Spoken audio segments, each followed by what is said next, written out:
Good morning, everyone, and welcome to Today y Mañana. I'm Alex. This is Xavier. We're really excited to have you joining us today on a chilly morning, a chilly and wet morning here in Charlottesville, Virginia.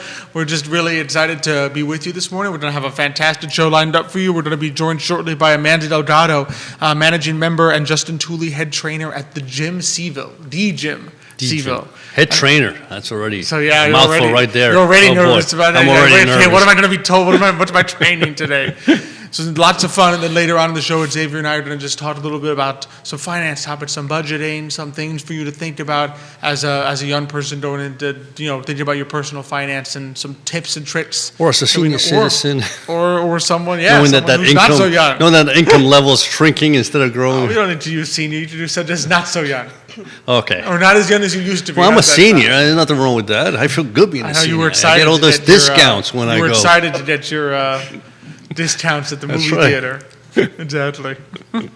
So lots of fun. As always, we're really happy to be here on the I Love CVille Network. We are presented by Emergent Financial Services, and we are powered by Vitae Spirits, by CVille Picnic, by Castle Hill Cider, who's recently joined us, by Craddock Serious Insurance, by GBS Financial Services, and by Aqua CVille Hand Car Wash. So just really great to be here. And of course, we are always partnering with Ford Adelante, the premier Latino networking group here in Charlottesville, Virginia. So, I just want to say one thing, because I know before we got on, you were talking about drinking warm things, and so during Christmas there was the Knights of Columbus had a dinner, and the priests all came and sat with us, and Andre, I don't remember his last name, but anyway, Andre, who was also part of the Knights of Columbus, he's the head, and he brought this bottle.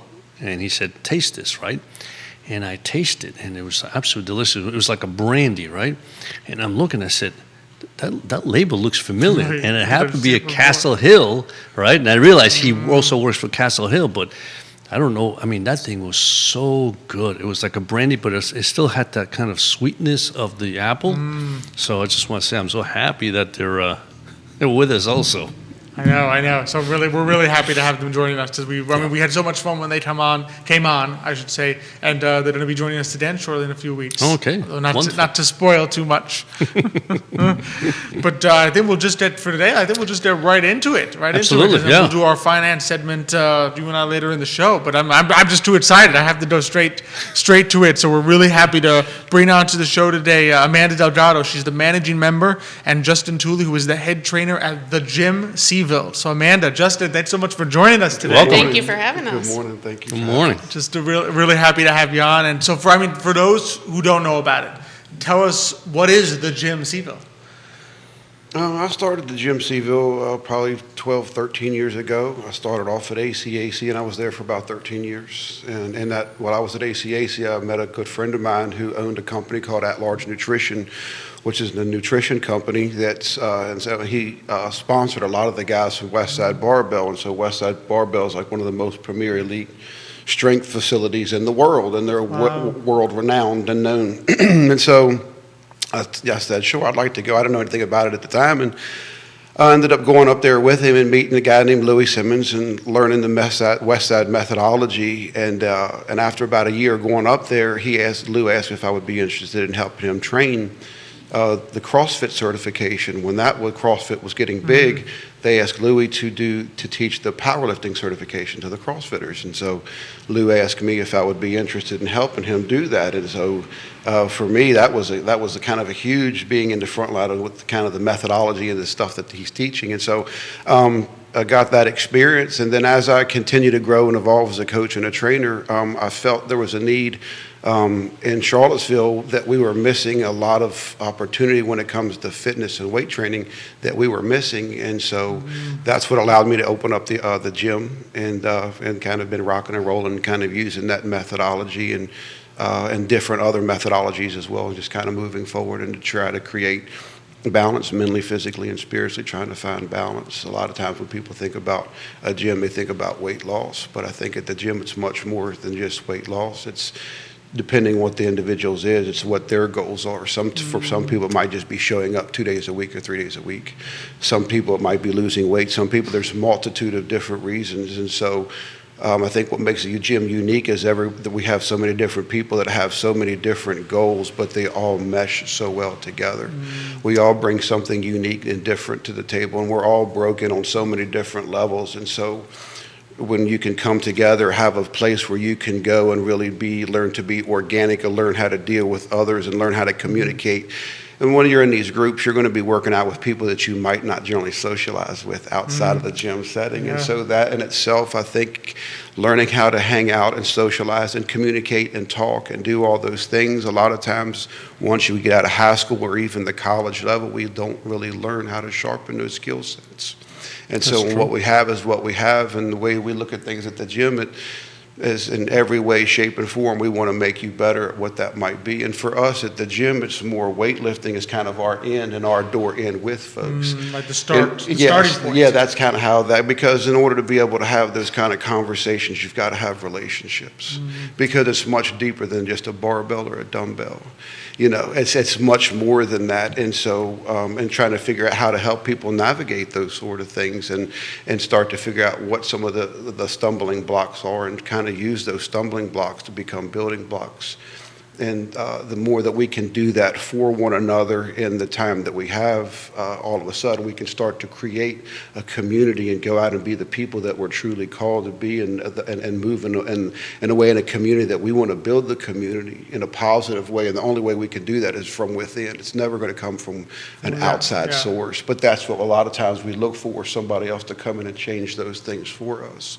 Where ideally it needs to be us that changes that. The way we think, the way that we approach, the way that we respond to things. We need to learn to control those actions, which in the gym goes back to the weightlifting piece, because mentally, physically, and spiritually fighting balance is everything that you do outside of the gym. It's going to allow you to do well in the gym. And would you say vice versa? Like the things you learn in the gym by doing that help you. You will grow and evolve as a human. You're going to get stronger, but you're going to learn how to communicate. You're going to learn how to express yourself instead of hollering and screaming.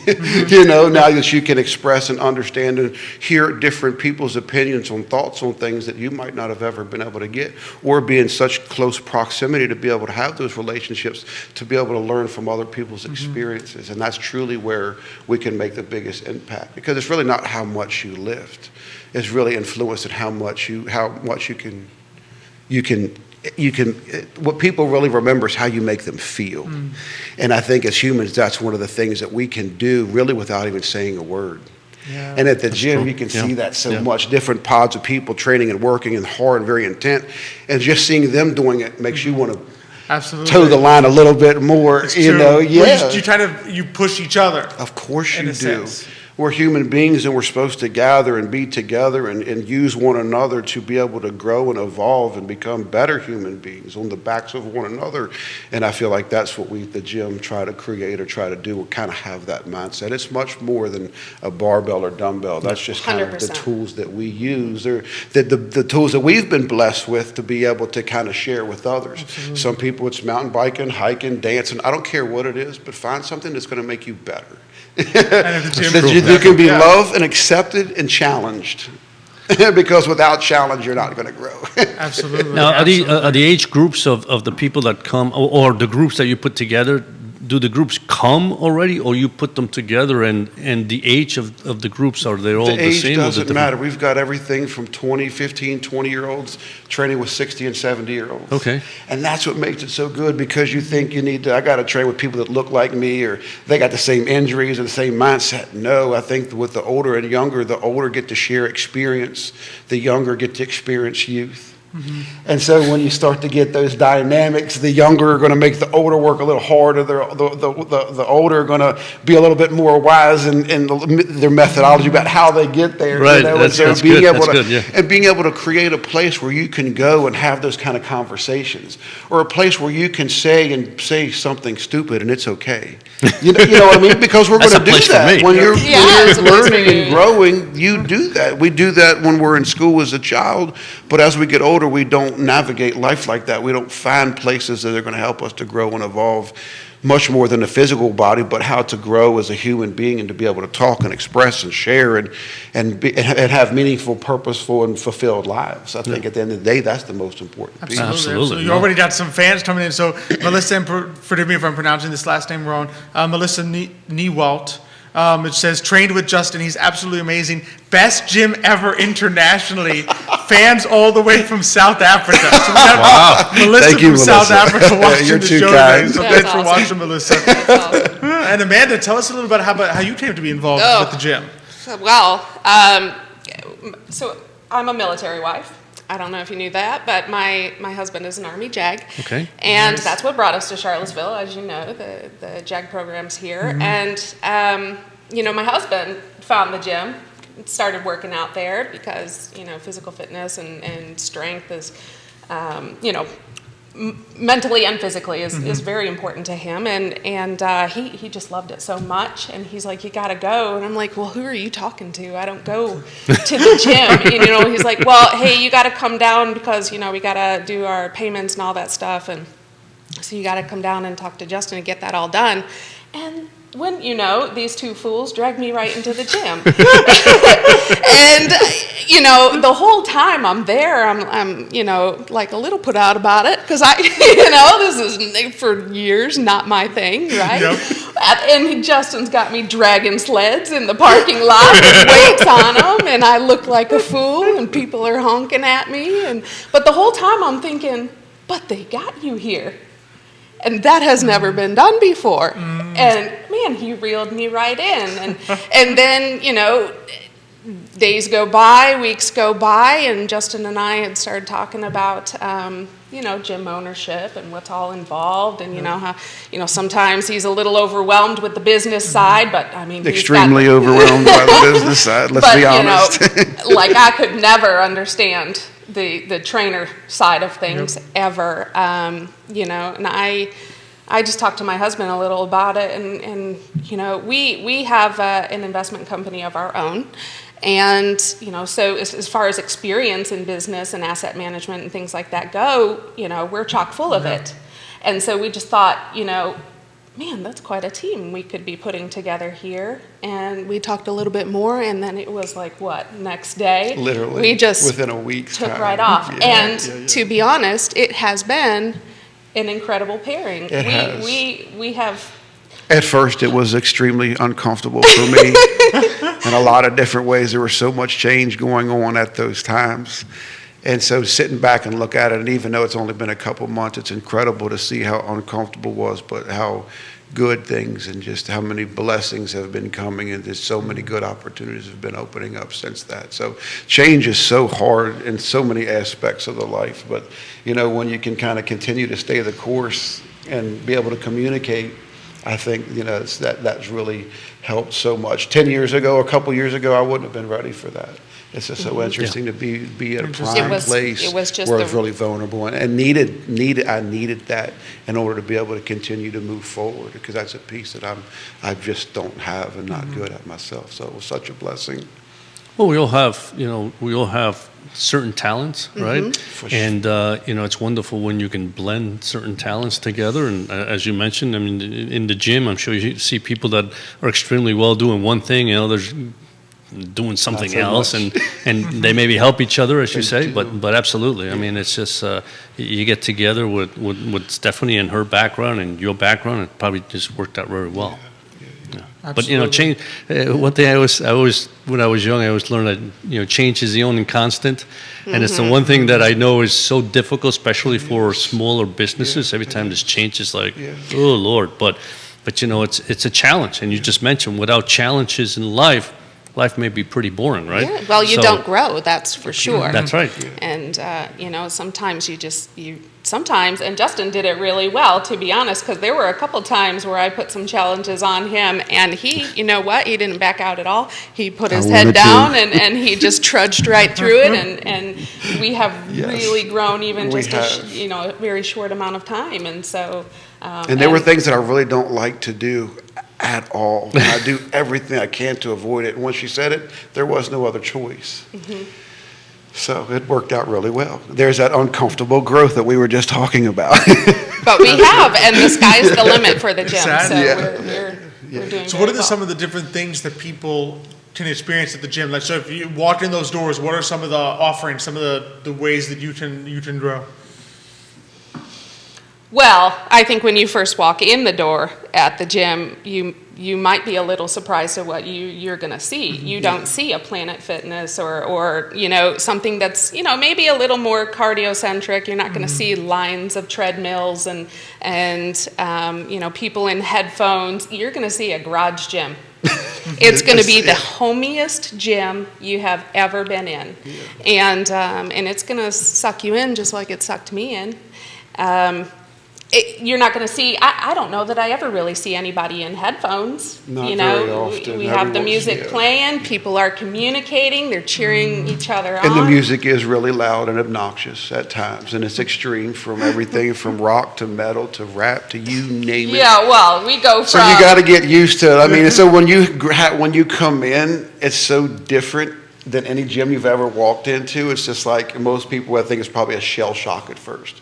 Because when you walk in, there's no mirrors, there's no treadmills, the music is bumping, people are rocking and rolling.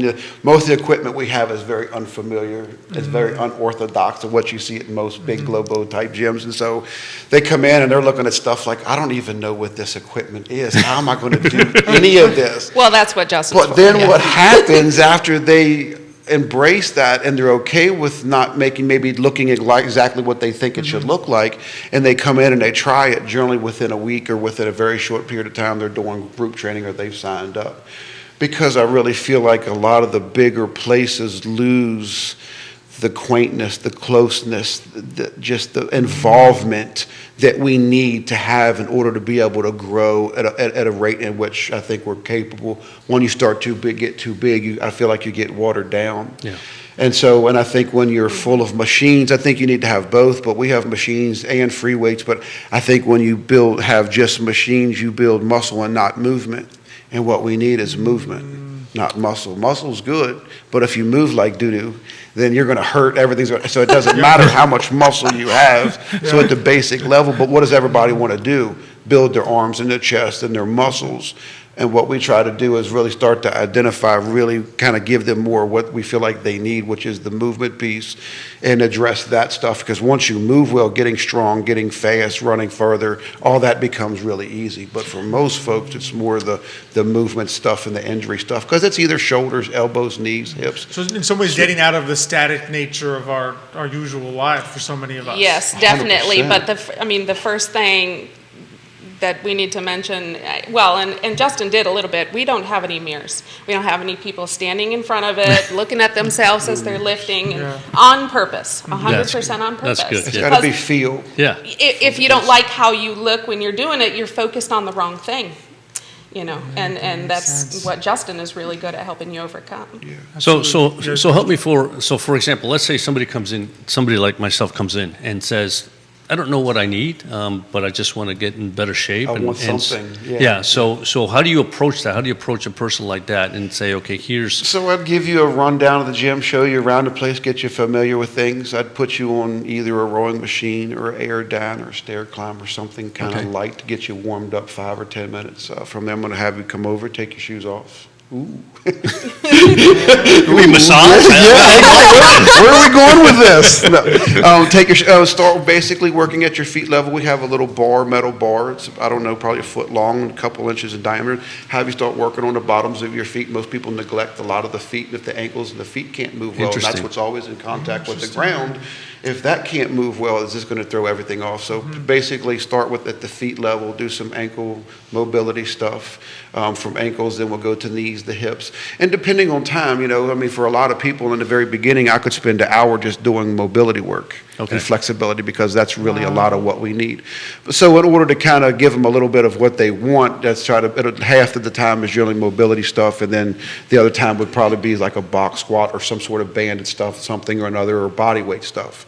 Everybody thinks they're going to come in and lift these big weights or lift weights. Well, that's not what they're ready for. And as a coach, I can't have them do that. Right. So we spend 10, 15 minutes warming warming up, doing the mobility work, and then from there, all body weight stuff, probably like a full body workout. And then maybe in between the exercise that we would do and have you also doing some like exercise primers like a bird dog or something that's going to help engage the core, build proprioception as well as endurance in the movements and stuff like that as well. And then have you finish with some sort of ab work specifically. And then that would probably be an hour goes by so fast. It's not enough time. An hour's not, it's never enough time. It's true about most things, right? Yeah. Right. Well, and I think the important thing to remember, though, is that there's something for everybody. A lot of people sit at home thinking, well, I'm not a power lifter. How am I ever going to get to that point? I can, barely lift the bar or whatever it is. And those are the sort of ideas that we're trying to get rid of. Yeah. You don't need to think about doing that. Maybe you just need to work on flexibility for a bit and call it a day, Work up to different things. You just got to start. And so many of us have negative self-talk.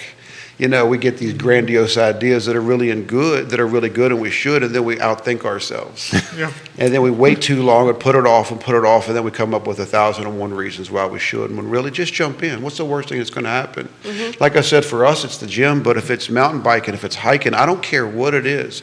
But the community that I want to create and be a part of is where everybody is moving together forward for the betterment of the community for all people. Right. That's what I love about strength. It doesn't discriminate. Guy, girl, black, white. It don't make it doesn't. And when people ask, well, how do you train your guys or your girls? You're older or you're younger, and no differently. I have my older guys doing what they can, the percentages they need, the younger. But the thing is when you're doing it all together, it's the game changer. Mm-hmm. You create an environment that's going to push you harder than what you'd ever be able to do on your own. Why do you think teams are so successful? You got one another to kind of pour in. If two people are having a good day, one's having a bad day, the one's having a bad day when they leave their day, they're not having a bad day anymore. Everybody walks out and has a great day. Yeah. You know what I mean? It really changes things. But if you don't take that first initial uncomfortable push to go and just kind of just be and accept where you truly are, because a lot of us are really uncomfortable accepting truly where we are with that, being okay with that, because once you can understand the rawness and the vulnerability of that, you can come up with a game plan truly where you are that's going to meet you and going to be able to take you to where you think you might want to be might be polar opposite once you get a couple steps in. Mm-hmm. We got this idea we might want to be here, but 9 times out of 10 we get into it and we find that's the furthest thing from the truth. Interesting. Yeah, for sure. Oh, we got some more people watching. We got Bill McChesney watching. Lucrecia Morales, thanks for watching. Ron says, way to go, Justin. Karen Wolf says the Wolf family is definitely a fan of Justin Tooley. They love the gym. The Wolves. They love the gym. And Melissa says, core deal training, no messing around, with definite deliverance and goals achieved. So there you have it. So what would you say from the business side? I'm always curious, some of the joys and challenges of owning a gym, of working and managing a gym.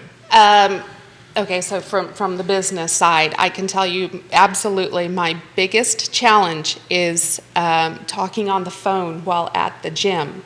Because we have music going that's crazy. We've got party, weights dropping left and right, and every single time I'm like, thank you for calling the gym. Can you hold on a second, please? And I slam the office door. That's the biggest challenge.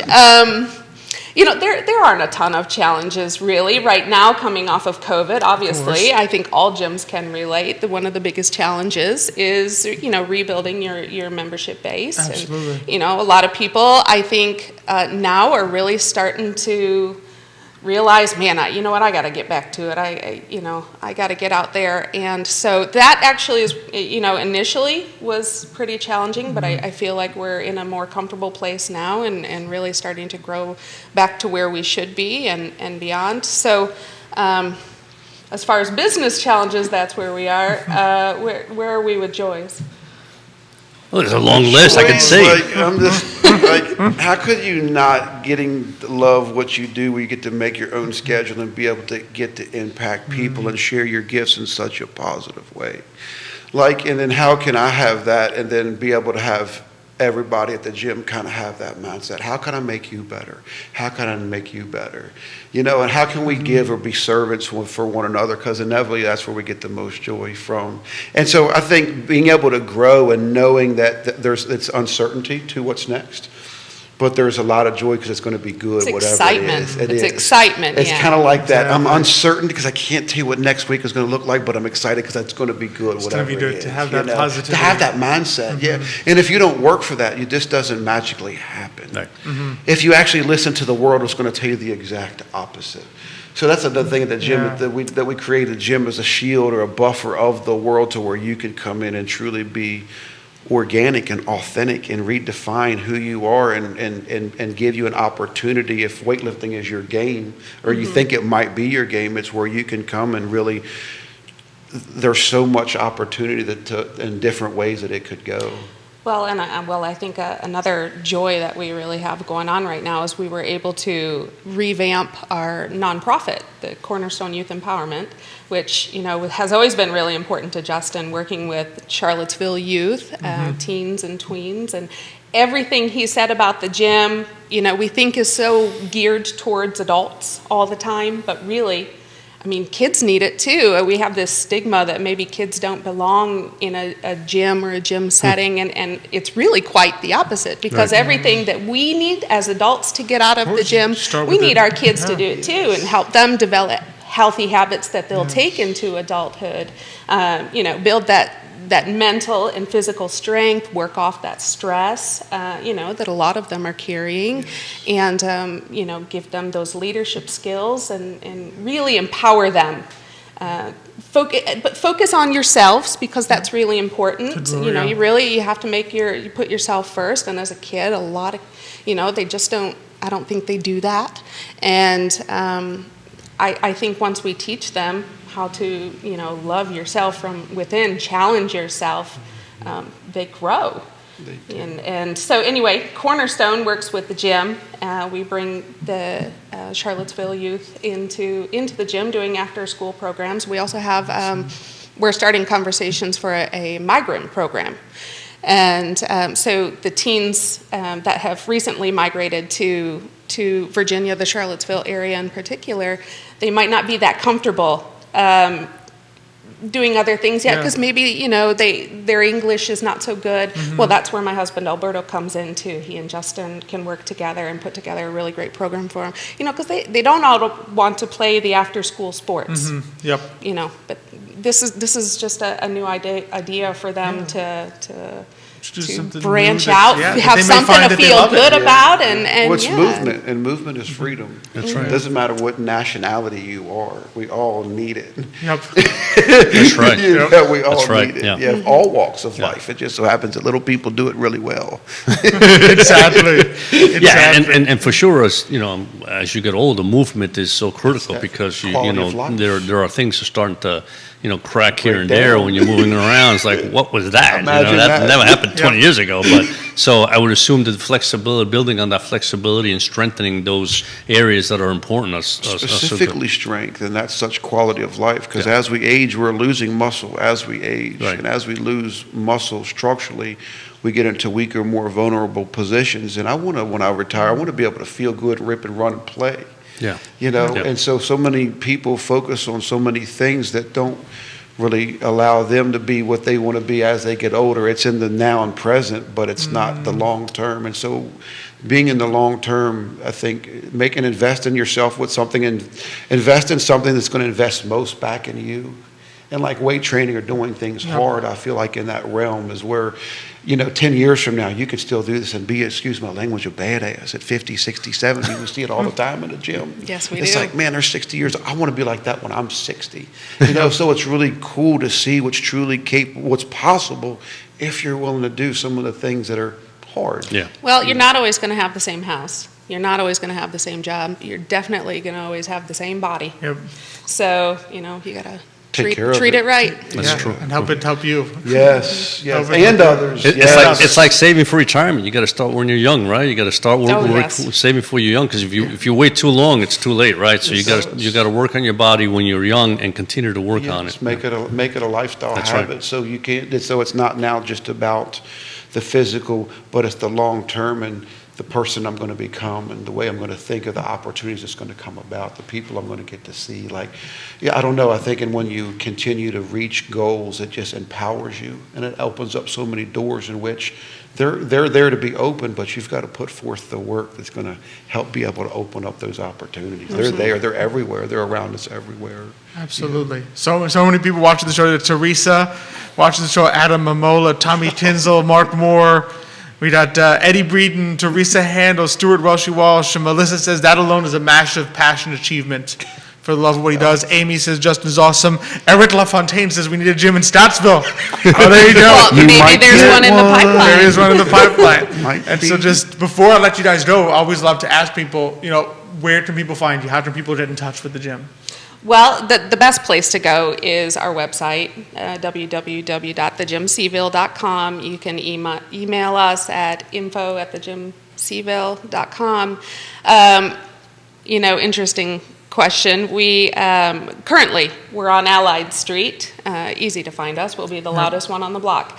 But that's true. We are going to be growing into a much larger facility. We are going to be tripling our space because we've had a lot of great things going on, and so we're really excited about that. We're not going to say where yet, but yes, we are growing, and we have room for everybody. Fantastic. Congratulations, we've got more terrific. than enough room for everybody. We have got so much space and so much passion for people to come in and get better, to build a community that we also desperately yearn for. And the only way we're going to make that happen is to do, what are you doing? How are you influencing and impacting this community in a positive way every single day? Not taking, but giving. Absolutely. That's the challenge, And if we can all use that mindset or have a piece of that all of a sudden, I think what we can do when you start to get together and team up, that, like I said, we move mountains, and that's the name of the game. Love it. Love it. Yeah. This has been so fantastic. Thank you. Thank you both so much for coming on. Thank you. Real pleasure. Thank you. Real joy. Thank you. Oh, fantastic. www.thegymseaville.com. You can find it. Oh, terrific. I love just talking with. I feel empowered already. I just feel like I just built some muscle just talking to Justin. There you are. Yeah, just love, and as we switch to our finance topic, I love the idea also of like investing in the future, but in yourself, because you can do it physically, and of course you can do it, as we often do with people, you can do it in terms of your financial capital. You've got your human capital, that's your body. That's right. That's you, that's your talents, things you can do, fantastic. But then there's also that financial capital where you're like, okay, what are the other ways that I can make sure that I'm in a good shape when retirement comes around? And it's interesting because in reality, it's so many things in our life are really mental. You have to push yourself, right? You have to push yourself, obviously to be active in the community, to be active body-wise, to make sure you keep your body in shape, but also in your finances, right? You can't just assume, right? And I always said that, in my opinion, and I know that, I'm kind of old-fashioned on this, but the minute credit cards came out, it became troublesome because it was so easy and it changed things, right? Because in the old days, if you wanted a television, you would say, you sat down, you go, all right, we need to save for a television, and when you saved enough for a television, then you bought it, right? As opposed to, let's just put it on the card, right? And you forget about the fact that if you're not paying that off quickly, the interest on those credit cards are enormous, and you're paying twice as much or 3 times as much as you would have. So forcing yourself to budget, is something that people don't I think about it. And part of the budgeting process is, saving for, whether it be to buy a car or, to send your child to college or to buy a house, and especially your retirement. Your retirement. Yes, exactly. Just so important to think about in that way. And I mean, one of the things, I always like, because young people obviously often come to the office and one of their first questions is, how do I even start? Like, what are the things that I need to do as a young person to prepare myself for later on in life, right? And it's interesting. Some of the key things is budgeting. I was reading a really interesting article recently about. It was like 5 things that you can do as a young person, but I think I was reading it and I said this is applicable all stages of life. There's no point at which you need to stop doing these things. But first one was just do that budget, basically sit down, and among the best free budgeting tools out there, right? Google spreadsheets. Literally, you got your little Google account. It looks like an Excel spreadsheet. It's just a Google spreadsheet. You can put, what are you going to put there? You're going to put your discretionary expenses. You're going to put stuff, things that I want but I don't need. You're going to put your non-discretionary expenses. That means things that you need. Your rent, food, electric, your mortgage, things of that your sort. food, your electric. I need a roof over my head. I need my house to be warm, right? And then you're going to put in what's your income? What's coming in every month, right? What's your savings? How much am I going to put away for a rainy day, right? And an interesting little tool that I saw is the person who wrote this article was saying one of the things that they often do is they will reward themselves for staying within their budget. In other words, they will put into their budget like $50, right? That I can spend this $50 to buy myself something if I stay within budget on the rest of this budget. In other words, if I don't exceed what I've budgeted for my expenses this month, at the end of the month, I know that I put in there $50 that I can go and get something for myself. That's amazing. So just to sort of encourage you to save, to know it's possible, to follow, right? You can make a budget and stick to it, right? And just figure out, what's my income? What do I need to save? And with the savings, one of the beautiful little tips is have a little piece come out automatically every month. And you'll be stunned how quickly you realize you didn't need. Like at the beginning, you said, "Oh my goodness, $50 a month. What am I doing into savings? I need that. I wanted to get this for myself. I need it for this." And just amazing though how many people will say, "You know what? Once I started taking it out, I forgot that it was coming out of my paycheck." It's funny. I remember a story of we were setting up our 401k, and a gentleman, we set everything up, and we made sure we put, I think he was putting $100 a month or whatever into his 401k, and he was like complaining, I barely make enough to live on. I'm not sure this is going to work. $100 is a lot. And so let's start with that and see how it goes, right? And about 2 months later, we got a call saying, you're not taking out the $100. I just want to let you know. It's just, and we said, no, we are. We are literally taking, really?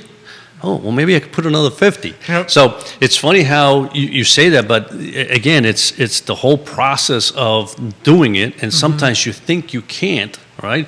But as you say, if you just have it taken out of your paycheck, right, and you don't see it, then essentially when you get that paycheck, you say, okay, I got $1,000, right? But you don't realize it's already money went to pay for your medical insurance, for your 401k, whatever else you may have, and now you have the $1,000, and that's what you start with. Okay, here's my $1,000. How do I budget that, right? Exactly. It's a great initial tool, and there's so many free tools out there that you can use to really help you get it in order. None which is more powerful than just that basic spreadsheet of putting it together. And the step one is doing it. And it's right? doing and knowing how much you're actually spending. Because like you said, the danger of credit cards is, you go to the store, you swipe the credit card, you're not seeing to the end of the month how much you spent this month. Right? Exactly. And sometimes you never look. You just, okay, I owe this much, just pay this credit card off. And you don't know when you get a $500 credit card bill, how many people go back in there and say, what were each of these? Well, the worst part items? Is you get the bill and it says, minimum due $35. No problem, pay the $35. Oh, and then they really get you. Then before you know it, it's like, wait a minute, I got like $10,000 of debt in a credit card? Because the credit card's charging you 16% a year for anything that you're not paying above the minimum. So you said there's 5. Tip number 1. Wow, we got 4 more. That was a good one. Emergency fund. Okay. Was a major tip that young people. Did you know? I didn't know this. What percentage of Americans in a survey said that they could not cover an unexpected $400 emergency expense? What percentage?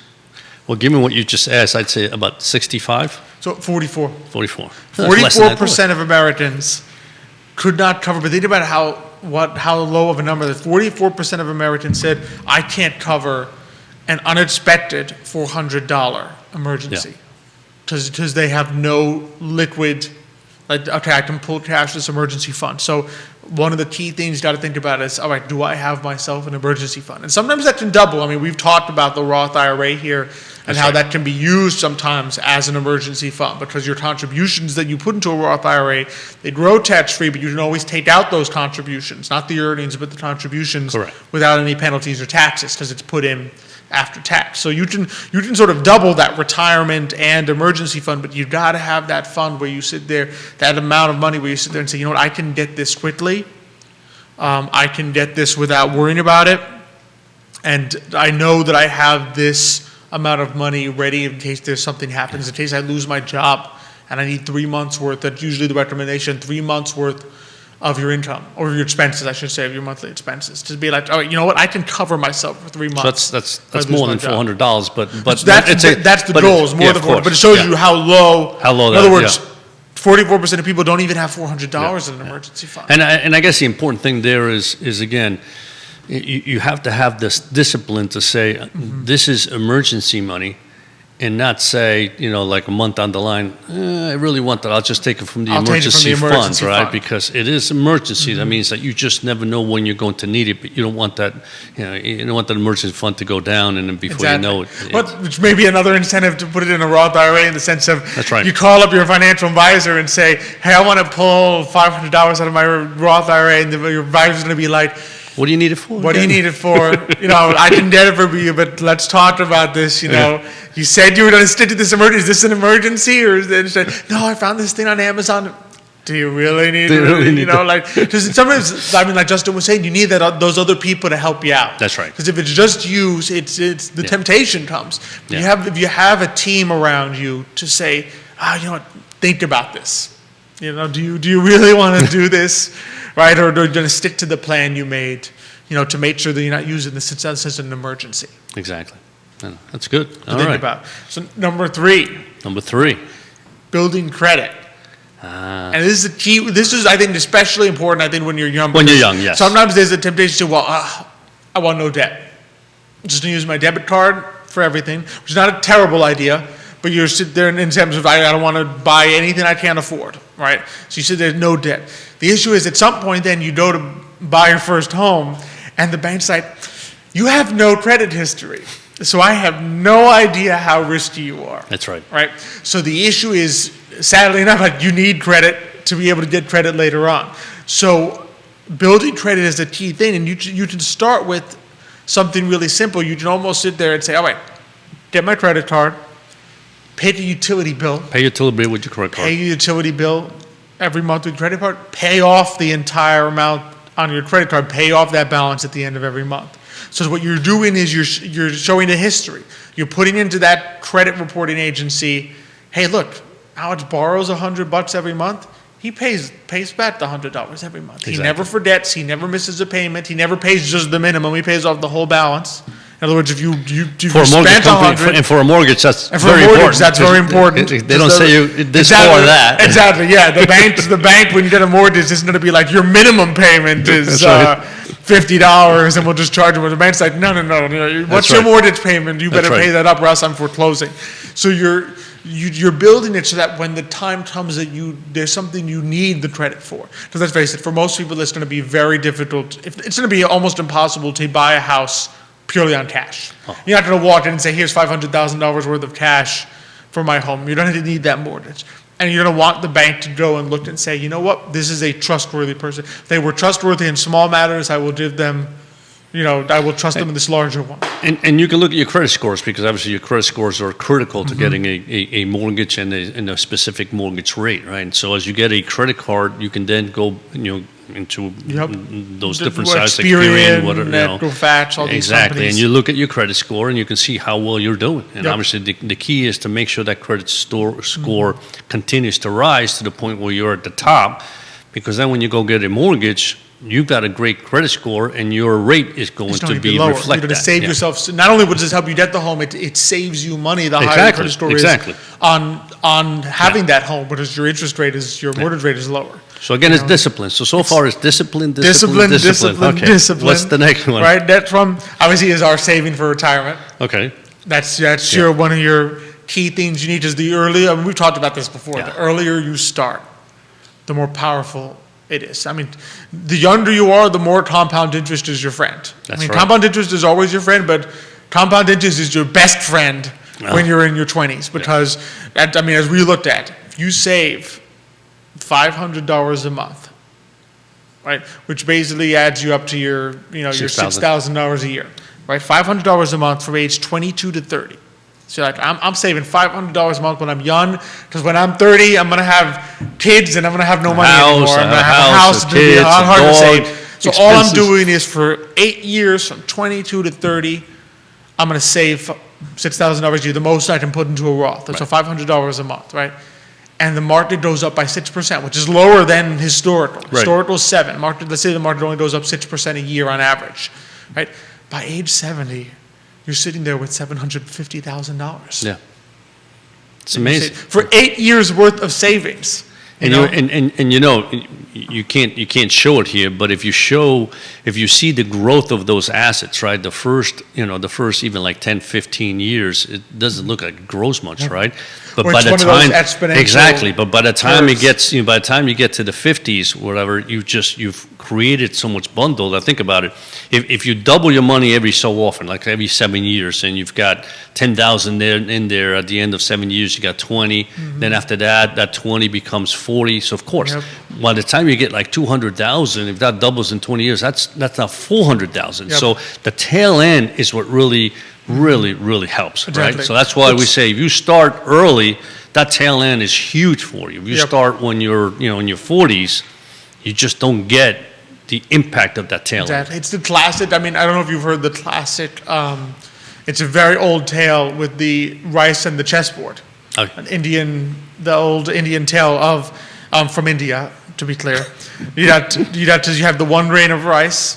Then on the second one you double. You got 2 grains. 4 grains, 8 grains. You don't even need to get to square number 64 on the chessboard. By the time you're like halfway there, the amount is insane. In other words, you can't hold that much rice anymore because it doesn't even fit. Exactly. And so just think about that, like you double your money every 10 years. So you've got, at age 22, you've got 1, 2, 3, 4, 5. You got your 6 decades of doubling your money, right? So you've got 6 whole decades there. So of course, at the beginning, it looks like my $6,000 only became to 10 years, and I only have 12. I mean, that's not even. Well, but I mean, you save $6,000 every single year for 8 years. No, I'm just saying, even if you imagine only just 6, you say, in 10 years, my 6 just became 12. Yeah, but then 12 becomes 24, becomes 48, becomes 96 goes into the hundreds. Exactly. And that's why you have that graph. The difference between age 50 and 60, your $400,000 becomes $800,000. Exactly. Because it's doubling. That's right. Every 10 years at that rate. And the beauty is that at any given point in time, I mean, you get to a point once again in life, you might hit your 50s, 55, whatever time it is. That doesn't mean you can't once again begin to put some money away. Mm-hmm. So if there's a period there, we say, I just can't, my expenses are high, I have a home, I have cars, I want to send my kids to college, whatever, and that's all fine. And then you get to 50, you say, okay, I'm done with all of that. You can start saving again. Nothing stops you. Exactly. And that just helps. Right, just to continue that growth. Exactly. Thereon. Of course, the 2 key things to think about with that is, A, if you've got an employer who's giving you a 401k or a simple IRA, in other words, something with a match, you need to go up to that match. Yeah. It's free money. So, I mean, if you basically, if your employer says, if you save 3% of your salary, I'm going to put in 3% of your salary, you take that free money all day long. Exactly. You figure out a way to get that free money. Sure. Because there's nothing like it, right? And then for yourself also, as a young person, think about the after-tax one. So in other words, the Roth IRA. Because just think about the value of when your tax rate is on the lower side, putting some money away into an account that grows tax-free and is tax-free when you take it out in the future. That's right. Because it offers you that flexibility of saying, this is a retirement fund, but if I need it for that house, that first down payment on the house, okay, it's there for me. It's there, if I don't need it, great. If I need it, it's there for me, right? And just the power of something being tax exempt instead of deferred. Because your 401k is tax deferred. And what that means is that your taxes have been pushed off to the future. To when you pull it out. Tax exempt, which is what the Roth IRA is, there's no more tax. Once that money's in there, there's no taxes to be paid as long as you wait. And there's one other little advantage, right? In other words, with an IRA, there's at 72 this thing called RMD, which is a required minimum distribution. That's the government coming and saying, you got to take some money out. You have to take some money out because we want to tax that, right? Doesn't exist with a Roth, right? Exactly. So you don't even have to touch that until you really, really need it. But with an IRA, even then, the government eventually wants that tax base. It might be a lower, but they want it. But they want it, exactly. And last thing was an interesting one, which was supporting a cause. In other words, finding that that charity, that nonprofit that you want to be involved with and to support for the rest of your life. And it's not, obviously there's, depending on your tax situation, there can be tax breaks for helping out a nonprofit. But for most people that you're taking the standard deduction, it's more about just knowing that there's something to say, you know what, some of my money is going to this. And I have this thing that I really believe in, and I'm going to put a little something towards it every year. And apparently, people, they said that when they do studies of this, people just, their whole livelihood picks up. Good. They feel They good. feel good. Yeah. You feel that the work you're doing, right, to bring home an income is now benefiting so many people. Yeah. And again, I mean, you could do that on an annual basis. You can save it, and so when you pass away, then you can obviously donate a certain amount. But yeah, I think that's it's one of those things that make you feel good, and by feeling good, right, you go out in life and just do better things, right? Absolutely. No, those are great tips, and interesting. They're all, to a certain respect, very simple. Exactly. And again, it's just a discipline of doing it from we're very young. Sit down and say, all right, what am I making? How much am I putting into my 401k or simple IRA or savings, and how much am I bringing home? And then saying, can I live on that? And where do I have to cut back if I have to, right? Mm-hmm. And just creating that sense and that budget is so important. And the other thing about when you're young is the expectation is that salary will grow, right? In other words, once you first get your first job, that's not going to be your salary for the rest of your life, exactly. Right? So you know it's going to grow. So creating already a discipline that says, I'm going to control what I spend, and then little by little that salary goes up, and then you haven't even really spent more. It's like, wait a minute, I'm now saving a lot more than I expected, and I can take that $50 and do something really fun with it, right? Exactly. I think it's great, and all the other tips. Again, they're simple tips, but sometimes it's so difficult to sit down and do it, right? Exactly. To implement. They look scary from the outside. You're like, right. How on earth am I going to fit within a budget? I can barely make ends meet. But it's putting it all down, figuring it out, realizing over time, a lot of times, you think you need this amount, but as it comes out, you realize, you forget that it was even coming out. And it's the discipline to do it, knowing that you're doing something that will benefit you later. And I always say, like, savings in the moment feels like, I put money away that I could have spent today, right? But it's savings in its classic form, like the economic way you describe it is it's consumption deferred. Right, and what that just simply means is saving something means in the future I will be able to enjoy something with this. And maybe buy something that's more important or even better for me, or I'm going to enjoy it even more. Exactly. And it's interesting. One of the, and I've said this a million times, right? But one of the best times I have at work is when people come in and they say, we're looking for a retirement plan, and again, it doesn't matter whether they're 22, 27, or 60, right? And it's wonderful because you sit there and they literally tell you everything about, all their expenses, what income they have, et cetera. And then sometimes it's like you sit there and you realize it's probably the first time they've ever done that, because once in a while you can just see the husband and wife saying, what do we spend on this? How much we spend on it? Wow, okay. So when they put it, so it's great because they come in and we're able to then, just by looking at all the numbers, right, we're able to even just see it in their eyes. They're saying, I think we're spending too much money on that, or we're not saving enough. People are afraid that financial advisors is going to tell you what to do. It's like, you need to do this. And it's not that we don't give advice, but sometimes our role is to guide you. Enlighten you. So that you then can make the decisions. I think people know to have an intuitive sense of, okay, this is, to be honest, I'm not getting enough joy out of this to justify spending what I'm spending on this, right? And our role is to guide you through that process, not to tell you, I only spend this much, therefore you should only be. No, it's to figure out what are your needs, what are your goals, what are the things you enjoy, how do we guide you to the way that you can enjoy it both now and in the future. In the future, exactly, yeah. And really kind of focus on, these are areas where you can save some more. I mean, how many times we see this all the time where, people come in and have no clue what a Roth account is or how they can benefit from it. And when we tell them about it, I said, wow, we should have been doing this for years, right? Exactly. And so it's just, again, they're all pieces of a puzzle, and you start putting them together. And then it becomes clear to them, what they have in front of them and what they like in the future. Yeah, boy, this is what I really want in the future. So how do I put these pieces now so that in the future I get what I want? And honestly, it's the best part of what we do, I think, It is. Yeah. It's for sure. This has been such a fun show. I really enjoyed it. Educational. So I learned so much from Justin and Amanda. It's interesting. I mean, listening to Justin, it's when you think of a gym, right? I never thought of it the way he explains it. I mean, he explains it in such a way that you really get invigorated, exactly. right? Because you love the passion. No, sure. Which is it's the passion of entrepreneurship. We talked about it all the time. We just love having on all these entrepreneurs like Justin and Amanda that you can tell that they truly love what they do. They found a niche. They found a place where they can add value, and they go and pursue it with all that they have. Yeah. It's a beautiful thing.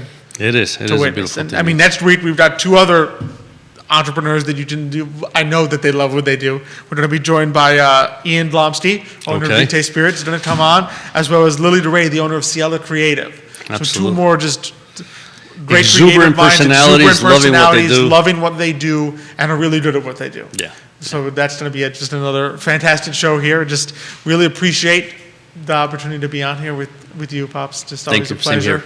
Always a pleasure. Always a pleasure to have our fantastic audience. Johnny Ornelas is watching today. Hola, Johnny, a friend of the program. Amigo del programa, as I like to say.